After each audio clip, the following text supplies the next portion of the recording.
And as is our custom in all things, we start by acknowledging the land. And also we've morphed our morning circle a little bit, and it's always been really about bringing ourselves into the landscape. And I've just been more intentional about our morning circle on the farm really being an extended land acknowledgement. And it's a land acknowledgement that invites us to connect our our inner landscape and our outer landscape. And so in that spirit, I also acknowledge that the land was here before us, and the land will remain here long after we are gone. And when we are acknowledging the landscape, or the land, we are actually acknowledging our place in the constantly unfolding reality of whatever living system we are part of. And so when we say the land was here before us, we mean that we are the result, we humans are the result of a process. And we individual humans are a result of a process. And it's a process that started before we got here and will continue after we go, depending on how you think of being here and not. And but it is a reminder that we are always connected at a cellular level, at a molecular level, at a chemical level. We are connected to this broader land. And we start our meetings with that acknowledgement as a reminder for us to keep it all in perspective and to relax a little bit because the land has this. And even though I may not have it, I may not have worked it all out. Luckily, that's not my job. And my job is really to be part of this unfolding and to figure out how to be in right relations with all my relations. And that's a full-time job. And that's why we are meeting today is so that we can figure out what does it mean to be in right relations with ourselves, with each other, with the land, and what's ours and what's not ours, and letting go of what isn't useful and being courageous about doing what is. And so with that in mind, I would invite us to take a moment to ground ourselves. Oh, and I will. I think it goes without saying in this group, but it's still worth saying. In doing this, we are tapping into in deep, long indigenous traditions, um, and and we are benefiting from a multitude of wisdom keepers who um, have given a pound of flesh actually to keep this knowledge alive. And so we have a deep debt of gratitude that hopefully inspires us to do what we can, where we can, when we can, to heal any harms and to right any relationships that we can that are within our power to do so. So let's all take a moment just to ground ourselves. I know I need it. So take a moment just to be a body in a seat. Take a moment to bring your awareness to the weight of your body pressing down on the seat, the support coming up from the floor and the chair. Take a moment to check in with the sensations coming from your skin, the temperature of the air on the flesh, the lay of clothing where it drapes across you, those points of contact where you're feeling the weight of your body pressing down against the support coming up.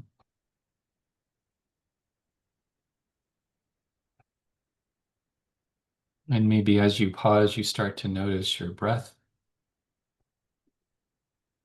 Always there, always in the background, whether you notice or not. Fresh energy coming in with each breath. Oxygen that came from our green relatives being transferred to every cell in your body. And then on the exhale, carbon dioxide being released along with anything else that no longer serves you. Energy on the in-breath, relaxation on the out-breath.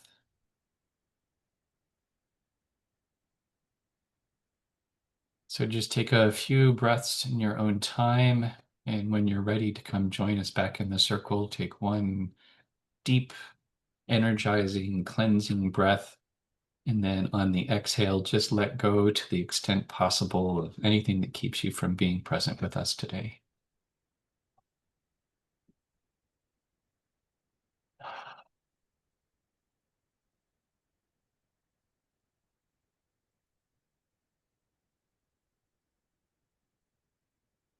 Ah, thank you for that. My mantra for today is gentle, frequent reminders, and that was a very nice and gentle reminder for me. So thank you for that. And let's just start with a check-in just to see where everyone is coming from today. Anyone have a nice check-in question? I think my question today is, what element seems to be active with you? Wind, fire, earth, whatever. What element seems to be catching your attention today? And the circle as I see it is April, Pam, Ronnie, me. So April, over to you. Um, Two elements, water and wind. And over to Pam.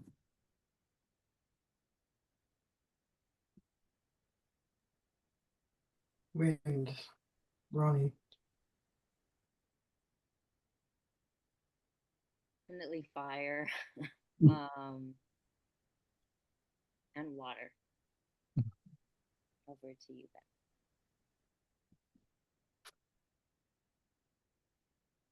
I think metal. Ah, So, all right. So let's get into it. I'm going to give a little context before getting into the PowerPoint. Um, Rulan and I have been working and having a lot of conversations around the framing. And the challenge has always been, continues to be, how do you get 10 pounds of meat in a 5-pound bag? There's so many things that we can talk about. They all seem important. And so the question is how to cover the basics that give people enough information that they can get curious. And so we don't have an expectation that the presentation will be everything, but that it will open up the important parts of the conversation. Oh, and I guess the context too is we have the this is all moving towards people taking a look at the bylaws and ultimately, hopefully being able to say, I can sign on to that. And so the bylaws, of course, are written in legalese, and we thought about having some way of giving some context for going into the, sort of the greater detail around the bylaws. And there's also the Substack post that we're thinking of as a companion piece that kind of provides more of the backstory. So in the context, we're hoping that the PowerPoint presentation can excite people's curiosity and give them enough information that they could start to see themselves, they could start to see how they fit into it.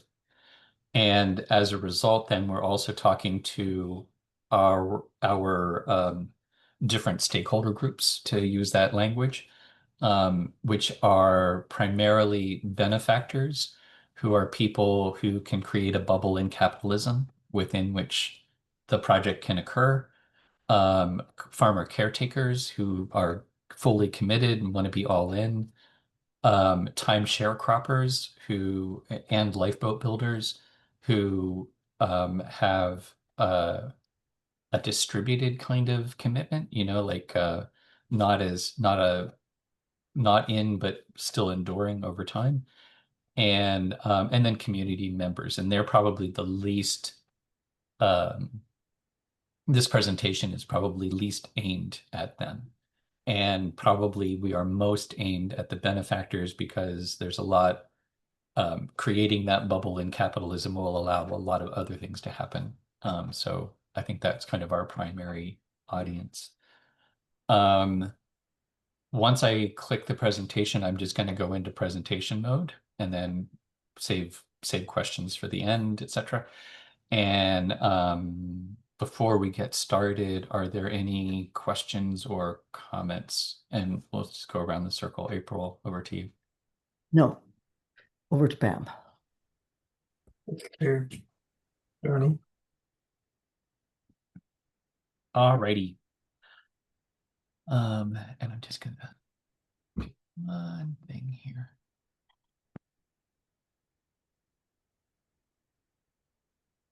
All right, let's see how much I can remember. I'm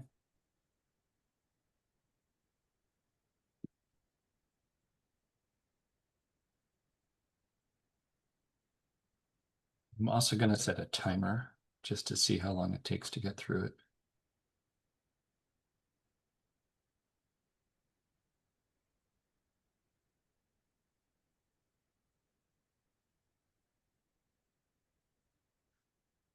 All right. So if you've been paying attention, you probably are noticing that the times are getting pretty bumpy, and we think they are likely to get much bumpier as we move forward. And there are a lot more people now that are talking about the possibility of collapse, whatever that might mean. But as what's his name, Robert Reed of Extinction Rebellion points out, Rupert Reed. Rupert Reed points out that if we are to address the challenges of the polycrisis, even without collapse, what comes next is going to be so different that it may be unrecognizable from our current business as usual. So it is time for us to start thinking about what is it that comes next, and how do we start building it now while we still have access to resources? And this, what we are inviting you to, is an investment in the Farmastery, which is an investment in what comes next.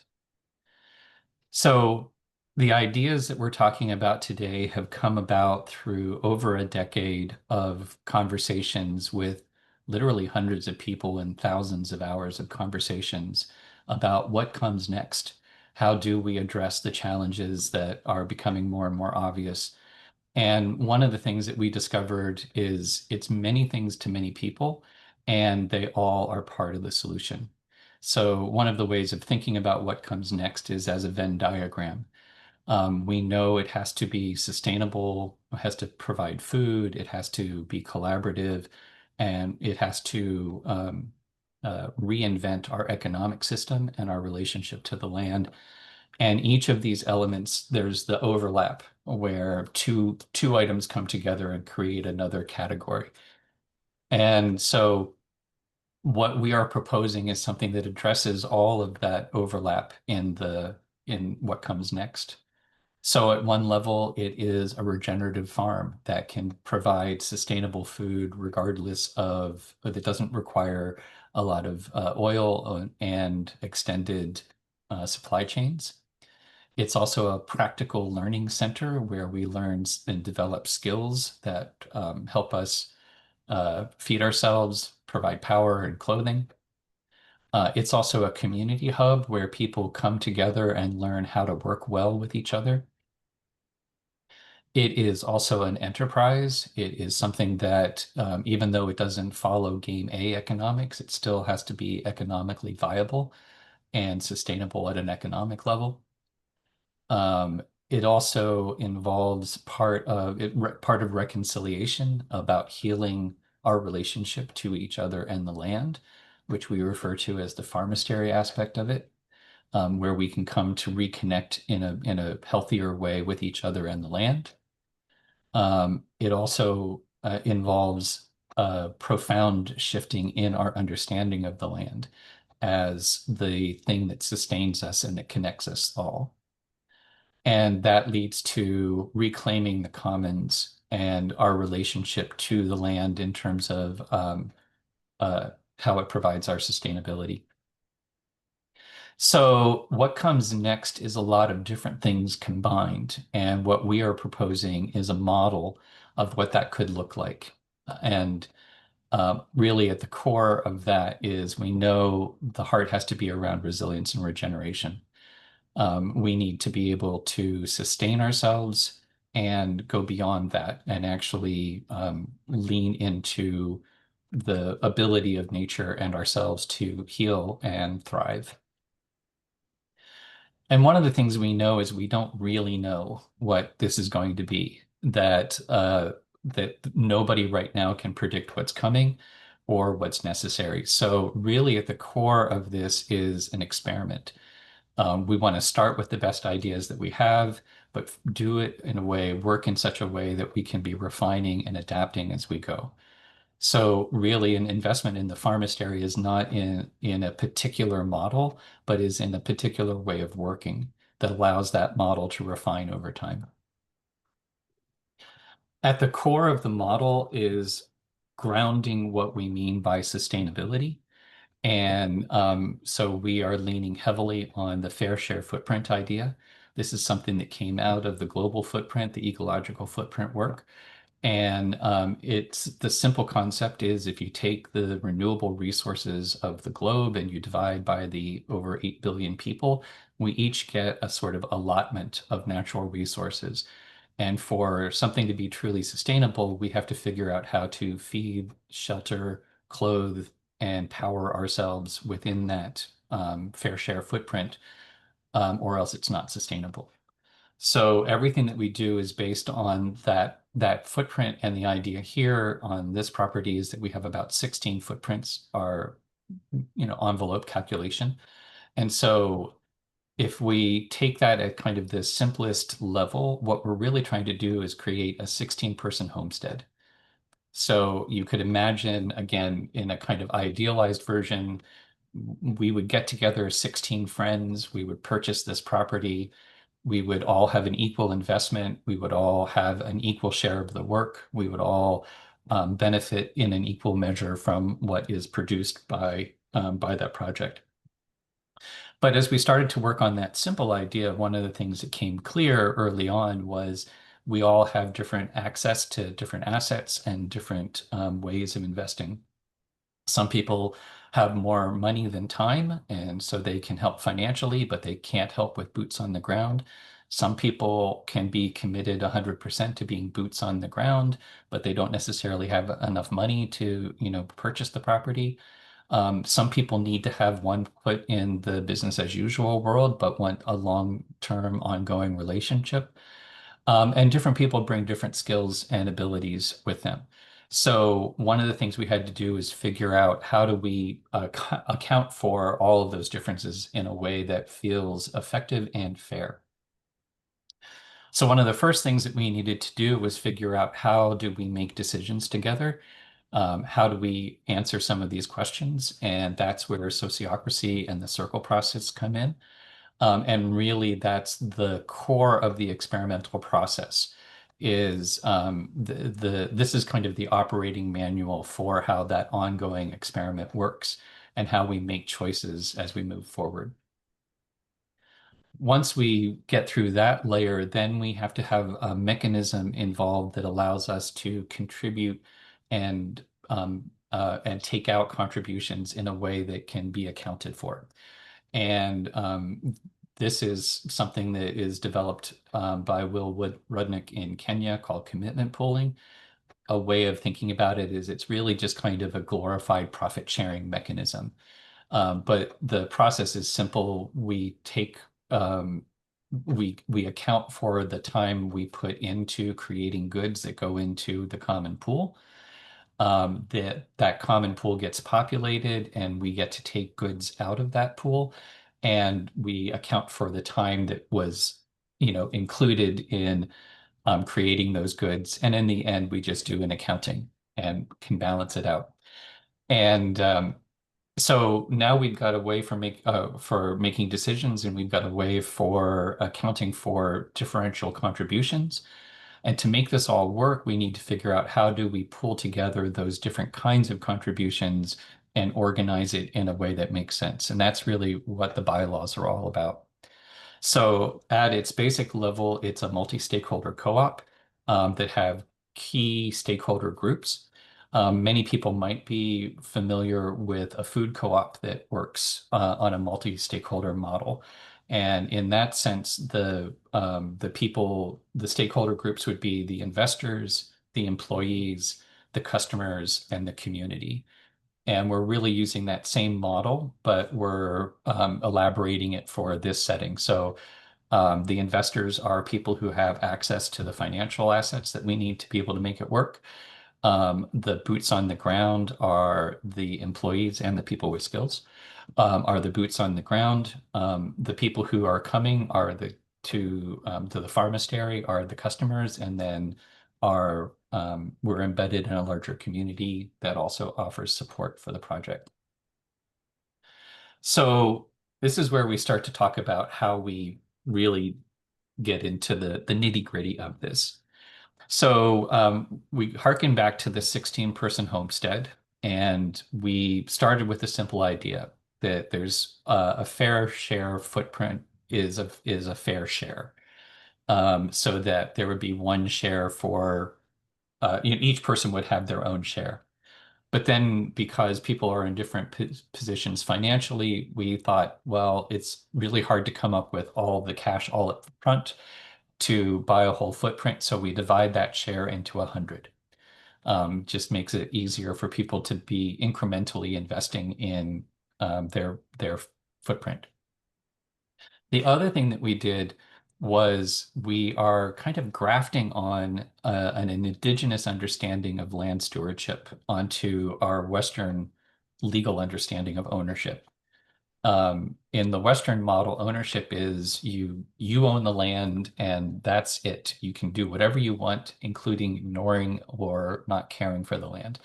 You can extract it, whatever, it's yours. In an indigenous understanding, ownership of the land or possession of the land comes with an obligation of care. And so we've created two shares that go together to create one share. So one half of we'll call them Class B shares, are benefactor shares. That's the ownership part of it. And then the care share part is the stewardship component. And we'll walk through how that works in a second. And then we wrap all of those, the Class B and Class C shares in community shares. This is really many hands make light work. So people who are not as directly committed to the project, but still can offer some buoyancy as we move forward. So this is the basic model then of our share structure, is that we've got three kinds of shares: membership shares, which are the community shares, B class shares or benefactor shares, and C class shares or caretaker shares. So the benefactor share is similar to what an investor share would be like in a more conventional model. It really is about the financial aspect, is backed by the real estate value. So if anything happens to the co-op and we have to dissolve it, the people who have Class B shares we sell the property, we sell the assets, and those go back to people with B shares. As a result, they don't have any ongoing obligations for care, including no dues, and they're not required to do any work on the co-op. And they can participate in the commitment pool, but they don't have to. This is juxtaposed to the care share, which is similar to an employee share in a multi-stakeholder co-op. And it really is about the stewardship of the land. And so what it is offering is providing access to the lands, to the commons, in exchange for a commitment to care for and develop those assets. And so as a result, then the caretakers are responsible for dues and they are obligated to participate in the commitment pool. And then, of course, there are Lifeboat Builder or community shares. Those are similar to customers or student shares in a different model. And this is really about support, and they are low cost, low obligation ways of people getting involved. And as a result, there's also a balance in terms of the access and commitment as expressed. So sort of limited, more of an invitation than an obligation. No requirement for dues, no requirement to participate in the commitment pool, but an opportunity if you would choose to. And then we have community partners who are very similar to the guests, but maybe have more of a stake in the project. Um, Again, they are, it's a support aspect, so low cost, more invitational, but with a slightly larger invitation. So this is intended for local community organizations who might want to also take advantage of using the resources of the commons, and are willing to sort of take a larger role in the project. But again, no real ongoing obligations, no dues, and no requirement to participate in the commitment pool. So now that we have these different share classes, the idea is that people can kind of choose your own adventure, because one person could have any combination of shares. It isn't that you can only buy B class or only buy C class shares. You can buy a mix of them. So one of the models would be we'd have a pure benefactor. This could be a person who is just investing because they want to help create that bubble in capitalism so that this experiment can progress. And they could buy a large number, or they could buy a small number of Class B shares. They could also have one foot in the care of it as well, and they could buy some Class C shares as a way of, kind of additional level of support. Then on the other side, we have caretakers who could be the people who are showing up to do boots on the ground, and they could be 100% invested in care shares and not have any other kinds of shares. But likewise, they could be investing in benefactor shares, which again gives them the financial stability, the financial connection, basically equity in the project. So the caretakers could start, if they could afford, also buying some of the benefactor shares. And our hope would be that over time, caretakers would be able to buy an equal amount. So basically own their 100% of their footprint, both B shares and C shares. Then we have the idea of the timeshare cropper, and they are sort of like a fully vested caretaker, but in a smaller amount. So they would own equal amounts of B class and C class shares. So they would have access and equity in the project, but they wouldn't have 100% of shares. So maybe they'd only be here a quarter time or an eighth of the time. And they would have the shares that would represent that level of involvement in the project. And they could be a homesteader, which would be a time sharecropper who has 100 shares of each of Class B and Class C. And that would be a person who is looking to live here, to be here 100% of the time. So basically a caretaker, but coming in as a timeshare. Then, of course, there are ways for people who aren't sort of resident or deeply involved on the project to get involved. They could be lifeboat builders or guests who are coming for a short time. And they could also be partners who represent sort of a bigger stake in a local community group. So the idea, again, is that we are creating opportunities for people to craft their own level of investment and type of investment, where the commitments and the rewards are tied to these different ways of being involved in the project. So ultimately, for this to work, one of the things that needs to happen, or one of the cores we think to the experiment, is figuring out ways of converting privilege and disconnection into connection and community engagement through the project. And one of the things that we think is most important, this is why we need to create that bubble in capitalism. Because unfortunately, capitalism and our economic assumptions come with really strong expectations about differential treatment based on economic assets.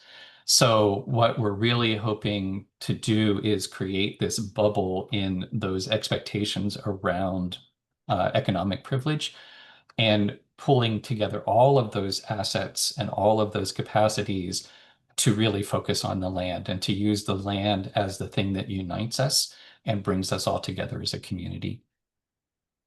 So again, in the end, what we're doing is forming that co-op, bringing together those different stakeholder groups, and hopefully the people that are going to get involved, this is our dream team of what we think we need to make this process work.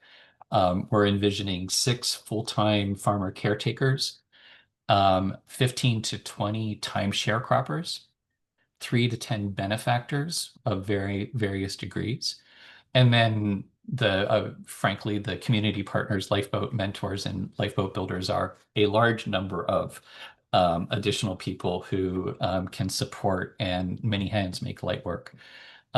So this is the team that we have in mind, and we're hoping that you can see yourself in how you might be involved in the project.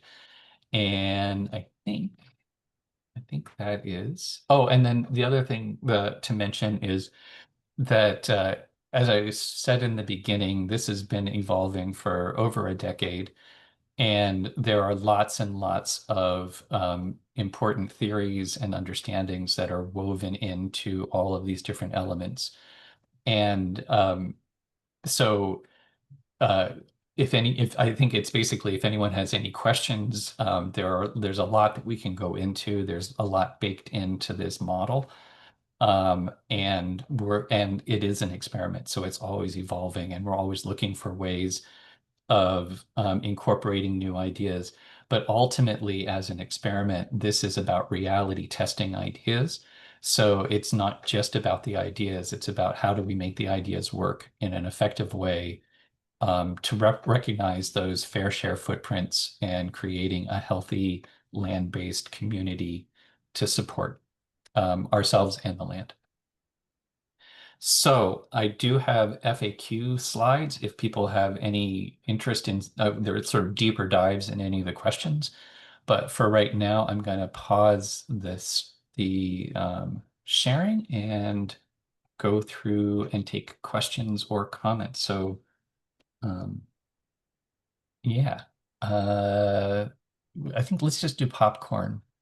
So anybody have any questions, observations? Let's start with questions. Yeah. Oh, unless it's an observation.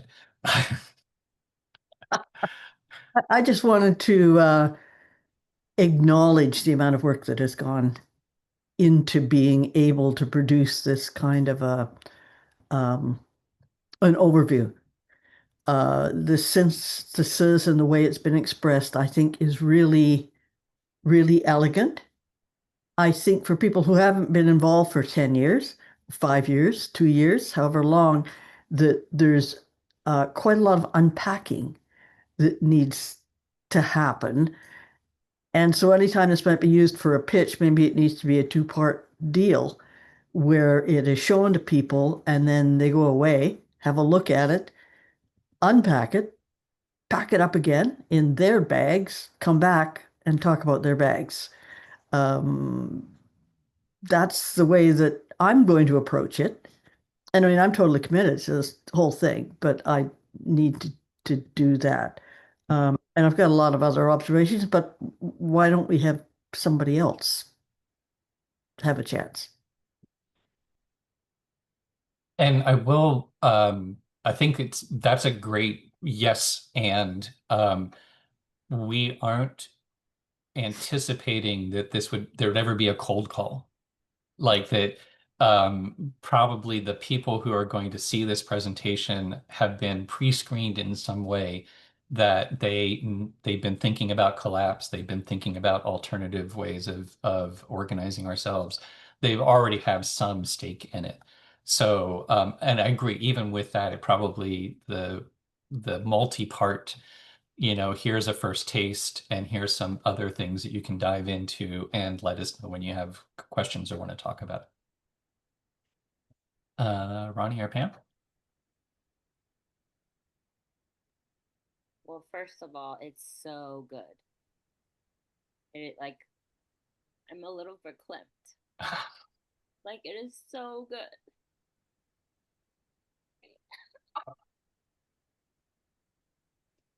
It's so clear, and the slide with all the different types of chairs. Like I could see people, like I could see the community. And it makes so much more sense than like here are the different kinds. Like it was like you could see it. I could see it. I didn't know I was gonna get this emotional. It Um, always sounds cruel, but I feel like I've done good because I made you cry. yeah. Um, and the pictures, I love the first half being so high level. And one piece of feedback I think would be to just go a little bit more slowly in between slides. Like, each slide had the pictures, and just I noticed I was like, ooh, I want to take this in. I Uh, want to take in. yeah. I don't even remember what they were, but they were good. But it was like I want to take this in more. And then that was really the only feedback. Oh, I did have a question about, is a homesteader a farmer caretaker? A homesteader is a farmer caretaker a homesteader is anybody who has 100 B shares and C They shares. have the full amount of shares. So a Yeah, farmer caretaker over time could work to become a a homesteader. homesteader, or a time Yeah, sharecropper could too. exactly. They just Yeah, keep buying shares. yeah. Um, yeah, I mean, I just part of why I'm so emotional is just I've seen so many iterations of that presentation, and and I know how many conversations have gone into how can we break this down and make it as clear as possible. It's a complex system, but it doesn't have to be complicated. And I think Right. this presentation is so much more there. Um, but yeah, just slowing down a bit, and because it's such a paradigm shift. It's such a paradigm shift, even for people who are. I mean, I'm steeped in this, and it's still like, okay, wow, this is really. Um, I had one other thought about when you're talking about the different kinds of people and the different kinds of I get this is just more of a insight for myself, is that when I think of a land project and other projects I've been to, it's like so and so pays room and board, and so does work trade, and so is a carpenter, and blah blah blah. I feel like we're making it so explicit what people's roles are and the reciprocity. And I think Hmm. that for some people might be sticky. Like that is it's so transparent and so accountable that it's not gonna like people aren't gonna be able to get away with shit, Hmm. which is great. But also, anyway, that to me stands out as a really important piece of this, and a really core part of the culture we're trying to create is the reciprocity is in this in this framework it's contractual, which might be counterintuitive to like, oh, we're back to the Yeah. land and we're transforming capitalism, but actually we're making reciprocity contractual so that it's very clear what we owe and what we're taking. Yeah. Anyway, I really appreciate that, and that's something that I would like to take into other spaces and other places. And I feel like this is a good model for one, yeah, a way to do it that could be adapted. So anyway, that is my spiel. Amazing job.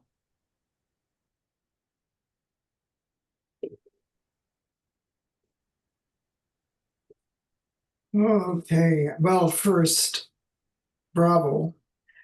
And thank you for inviting me to share this digestion with you. Because I'm probably more or less familiar with all of the terms and the processes and the structures, etc. So this is also the first time that it's gone clickety click, falling into place. And in part for me, that's because I've heard some of this before. I have some preparation already so that it's easier for them to fall into place. One of the things I'm wondering about when it's like, I guess I would like just FY me, the or for my information, what would be an example of your audience? Like, who specifically could you name that you're thinking of as that number one benefactor? Is the excuse me for forgetting the names, but the benefactor? Yeah. Yep. And that would help me to get a better sense of how it might need to be tweaked to be more legible. The thing I'm thinking of with a slightly more, if you open it up to that next level of audience, I wonder about using imagery to put the skin on it, so that you see a picture of the farm, you see pictures of actual images of the things, so that it becomes alive. The land is an image, not a diagram. I don't know how that could be factored into it, to just soften the sort of visual rhetoric of just bullet form presentation or a Venn diagram.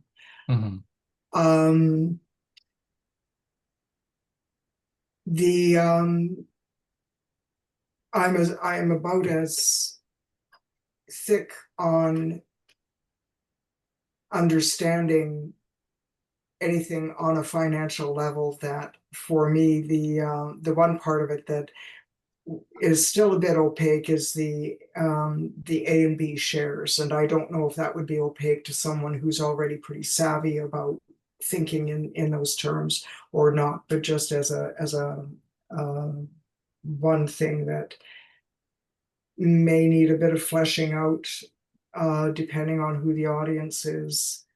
I really like the suggestion of slowing it down, of like it having a kind of breath and a pause. I don't know how that pause would be sort of punctuated, but maybe that would be when a photograph, an image is presented before going to the next section, so that you're always grounded in the land of the that this is a real place we're talking about, like it is located somewhere very specific, if that's relevant. Let's see.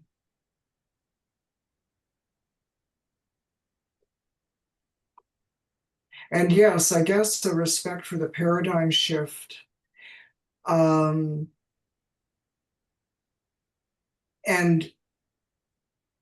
in the spirit of experimentation, the only way to find out if this is like a shade beyond where people are in their own journey of shifting paradigms, you'll find out when you make the first presentation to whomever that is, whether or not the wobble has Mhm. has happened for them or not. But maybe there would be, as you were saying, a kind of vetting process for who your audience is prior Mhm. to presenting. Well, and I think that the presentation itself is part of the vetting process, um, and in part it is this sometimes can sound like a get out of jail free card, but we we only need 50. We can't have more than 50 investors. Um, so legally, the maximum number of total investment shares of total individuals holding investment shares, so either Class B or Class C shares, can't be more than 50. And so in part, I don't need this to land with Hmm, 100% of people, okay. right? I only need this to land with the right number, the right percentage of people who might actually take action. And so in part, the presentation will be a little bit of the vetting process. Um, so I this is, one of the things that's been an ongoing challenge is we know we're all about the discomfort zone. So we are about not talking to where people are comfortable, but actually talking to a little bit beside that, you know, to leading them into the places where they are going to scratch their heads and maybe give us the golden retriever look, but haven't been lost. So that's the goal, is to get people to that point where they go, I'm curious, why would you this, or what happens if, and we can answer most of those questions. So, there's enough depth here that anything that people bring up, we can probably answer it. Even though this is my own defensive, they will bring it up as though we've never thought about it because we didn't cover it right from the start. But it's in there and it's accessible, and we probably have that written down somewhere. And like with example, the for the more financial people, how will the shares actually work? Read the bylaws. Like for people that are really into that, like they care about bylaws, it's all elaborated. And what does it mean at the end of the year for, do you get money or not, is all in the bylaws. Um, and there was what was the other thing you asked?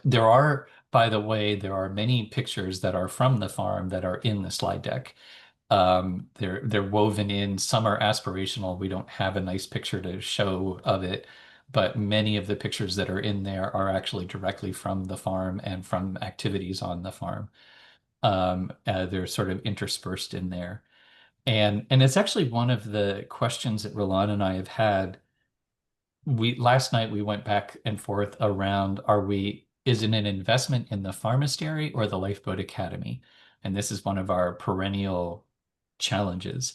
And it's tricky because, that was the other question. Like some examples of who we think we're going to be presenting to.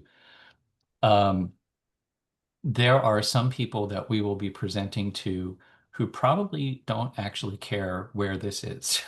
You know, they probably don't care that there is a property. What they are most interested in is that this is a viable project that could, and what the Lifeboat Academy side is, that we're developing models that could be replicated, and that's what they're going to care about. So they aren't going to care so much about the property itself. But then there are the timeshare croppers who are going to be only interested in the property itself, right? Primarily.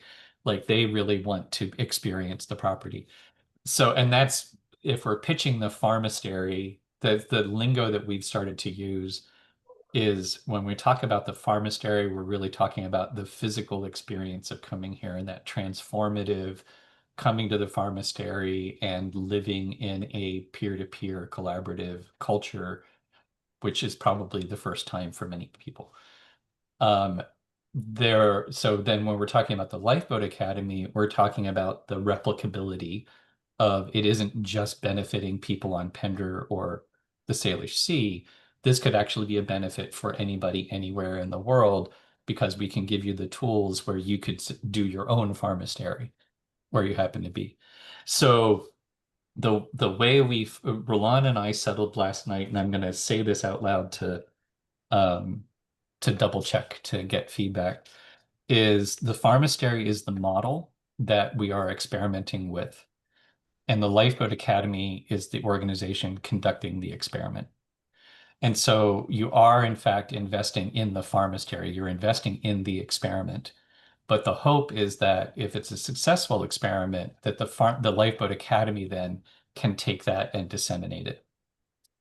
So the specific question that you had are some examples of people that I think we'll be pitching to.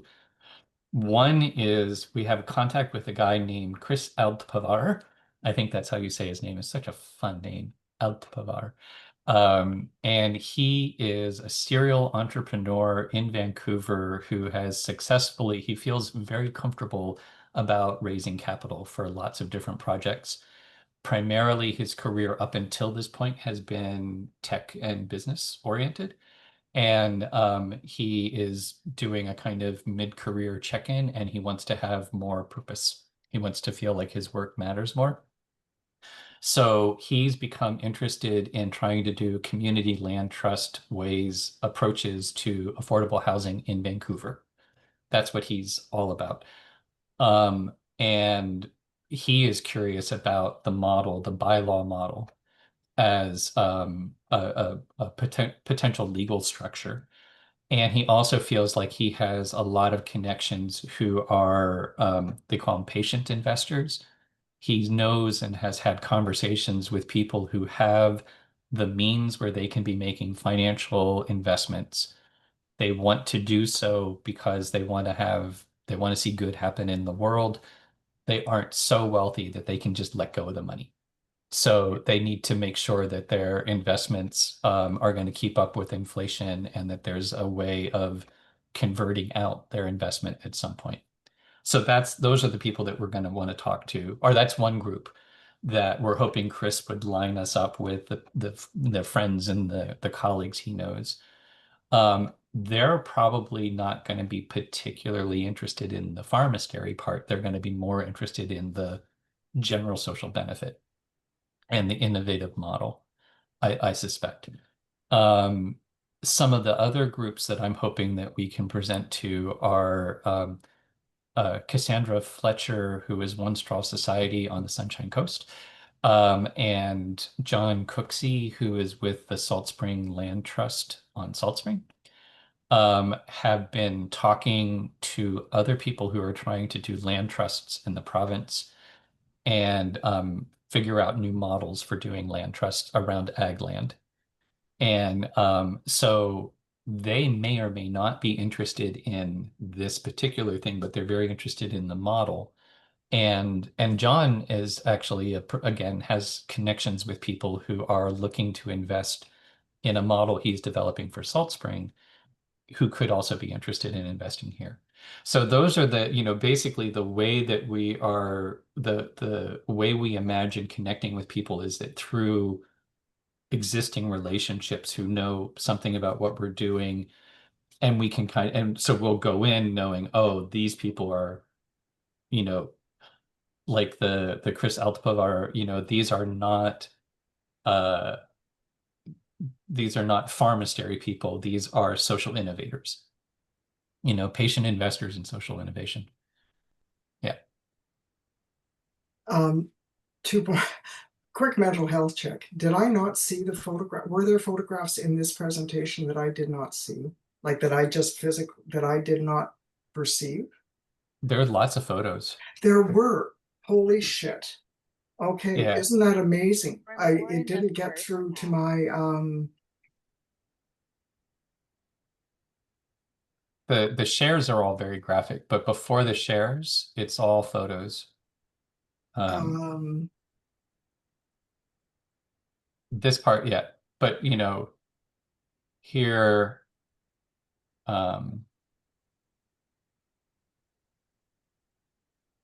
okay, so some photos, I guess I was thinking of, yeah, okay.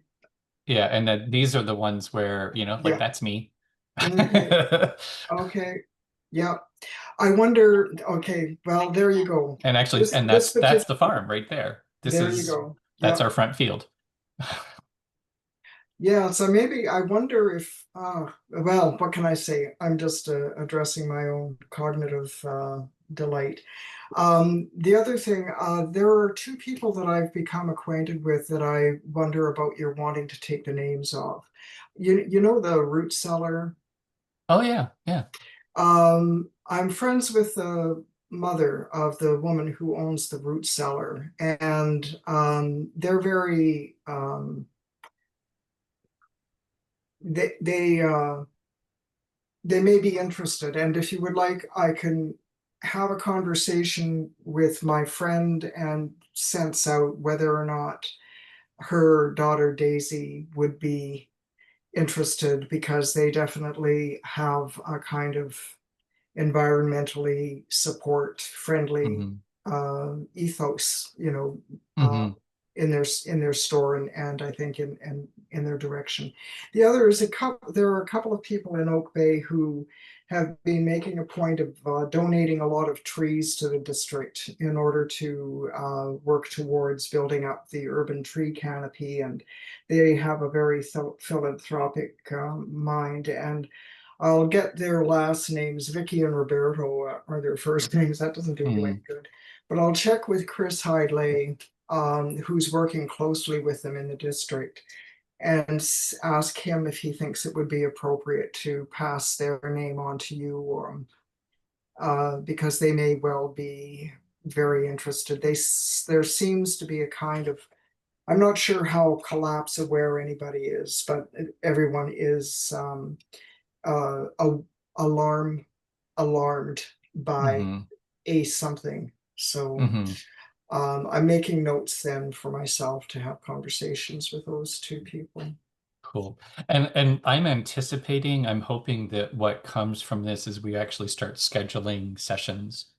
It'd be really easy to have Zoom sessions and just, even regularly scheduled. We could have, every other week, an info session on the bylaws. So, and Yeah, that's the other part of it. that's The part of the, bylaws is totally outside of my mm. I think I think they are a thing of beauty, but I mean, you have to be able to appreciate a bylaw. April. Well, and you need to know how these bylaws differ from other typical bylaws, because they do. And threaded through them are all the aspects that we would want to see in a system. And that's been very cleverly managed, not without blood, sweat, and tears, I know, Hmm. and not Yeah. without an inordinate amount of time. And I'm happy that none of my time has been Yeah. committed to that piece of it. But still, they are a work of art, and anyone that is trying to create a different structure would, I think, recognize that. So there's that piece. And it's guerrilla warfare. It's total guerrilla warfare. But Okay. anyhow. Yeah. And I have to say, even with my level of motivation in this whole thing, I was only able to read bylaws for half an hour. Then I ran away, literally. So again, my bylaw tolerance is not what it could. Yeah, And many people's will be in that same category. Either, totally. keep it at a distance, or tiny steps, I guess. But there's a couple of things just in relation to the well, three things that I like to say in relation to the deck. Um, the first is that it shows the movement from capitalism to this structure in some ways, but I think that could be Mm, articulated a little more firmly, so that, having some sort of a representation of, here's sole ownership, and we know how well that works. Here is a traditional co-op and what is offered there in the movement mm, to multi-stakeholder, i.e., more towards the commons. And then here's this structure. And it really amplifies, I would say, the commons aspect more so. And just having that stepwise understanding for me is Hmm. useful, I think. And for anyone that's tried other cooperative methods, I think that would be useful too, because Hmm. some people have great experiences of co-ops.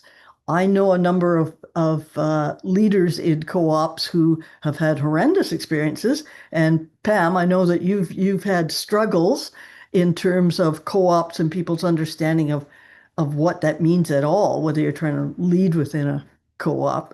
Um, so just more of that. The second piece is the slide that showed the privilege and disconnection Hmm. and morphing into connection with the land uniting us. And I think there was kind of a throwaway comment about differential treatment based on traditional capital assets, and just explaining that a tiny bit more as it relates to the commons. Hmm. That we Hmm. are, you know, we are working through a way of getting other reimagining capital, really, Hmm. and naming it much more broadly than we do in terms of people's bank accounts or, their assets that are monetized in a certain Hmm. way. So there's something in there for me that's super important about that in the understanding of why this is a better system. Um, and the other piece of that, or maybe it relates to the first piece I talked about, was understanding the shares in terms of if it's this kind of share, we're talking equity. If it's this kind of share, we're talking about access. And in this kind of share, we're talking about being able to live or be resident within this system. So Hmm. it becomes with a possible homestead application Hmm. in Hmm. the end. But for me, that really helps to define where it is that I see myself, where it is that I can both afford to and want to invest. And that's the language I would be using with my friends. Hmm. Curious about this, and I'm always quacking about it. So now I'm able to say, guess what? We've moved this far now with this stuff. Hmm. Here it is. And here's where my passion still resides in these areas. And in regard to that, I've got one, two, three, four, five, six people that I know, most of whom we've talked to before, Ben, in some way, that I want to run the slide deck with very soon, within the month. Um, and their ongoing behavior will be reflected in different share purchase, I think, but also opportunities that they will leverage. Hmm. Hmm. This is very exciting too. I think that the one of my takeaways is the kinds of questions and comments is this is telling me we're right in the right zone, Yes. because I think it is prompting these are great next questions. And the privilege slide too, this is great. All of that feedback. I really like the kind of the morphing from the sole ownership to this new model, making that clear. And the privilege slide, it was one of these things where I want it in there, but I still haven't quite figured out that part of, how it fits. And frankly, I kind of got to that part of the deck and I was like, oh, right here, that's where I put this slide. Um, so, and the other thing too with the bylaws is I'm planning on adding a commentary. So it's a Word document and actually using comments where it basically says most of the clauses you don't have to read because they don't really say anything. They're standard like meeting notices and what's a quorum and all that kind of stuff. So there's lots of these are the sections that you actually want to read, right? What are the rights and responsibilities for the shares and the membership classes? That's the section you want to read. And the other thing too is the reason why I think it's guerrilla warfare is it looks remarkably similar to a standard multi-stakeholder co-op, but there are these like, but there's no majority voting. There's two places where there's a majority vote that's even possible. Everything else is consent based. So anyhow, it's tricky.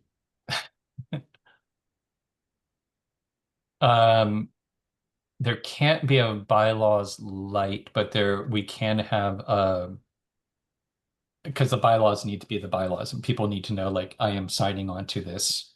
Legally, this is what the organization will be. But that's what we're trying to do with the commentary is kind of bylaws light. You could kind of read the comments and get a sense of it. Any other questions, comments, feedback? About when Pam was talking about pictures of the farm, we could put together a second slideshow that's like, here's what the Farmastery looks like for people who are wanting to be timeshare croppers, who want to come be there on the land. Hmm. So they kind of know what they're getting into ahead of time. And I think that would be a lot less kind of content information and more just like Nice chickens, pictures. goats, food is growing, here's the field, here's the facility. And that could be a mixture of a lot of pictures we already have and maybe new ones since y'all have been working on stuff. But I think that would be kind of a nice tool to have for when, because I imagine for some people it could be this presentation, their curiosity is piqued, they start asking questions, and they want to come visit. And so that Yeah. could be part of the here's what to expect. Well, and let me just, I think that I like that idea and it fits in really nicely because what I did was try to pull out things that I thought people might have questions about. So these are the FAQs, which includes what's the plan? Great. So we've got the physical plan, which is, this is the actual property. Then we've got the business plan. Numbers need to be updated, but they're still good. And then we've got the phase plan. And then ways to get involved. So we have this is Class A, Class B, Class C, how much it costs and what's involved. It's just, basic grid. And then we took out the insurance policy, but it's still in there. So anyhow, it's talking about that. Then there is a more elaborate going through each of the steps of how commitment pooling works and including this is how the common fund is how we allow it to interact with capitalism, because the commitment pool basically has a permeable membrane that allows people outside to just purchase products and put money into the common fund. And then people get paid based on the leftover in the common fund. So it isn't just that there's actually, you can make money off of it. So this explains that. And then including like all of the details about how we calculate prices and things like that. And then is this legal? And then the reclaiming. But I think we could easily like add that, what's the property we're talking about here, Yeah.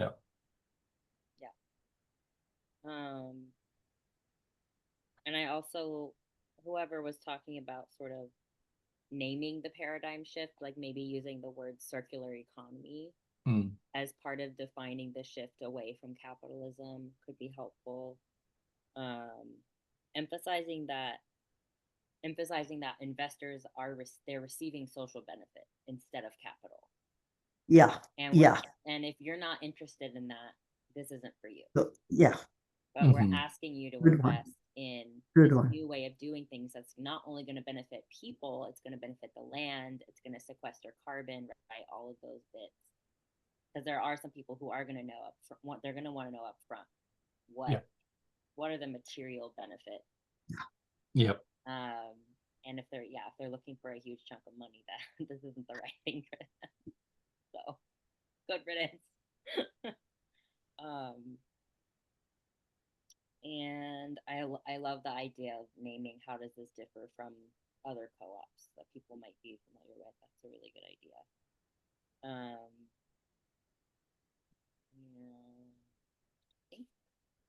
On that front, actually, because I timed, it was 20 minutes to do the slides, which I feel is a nice Yeah. chunk.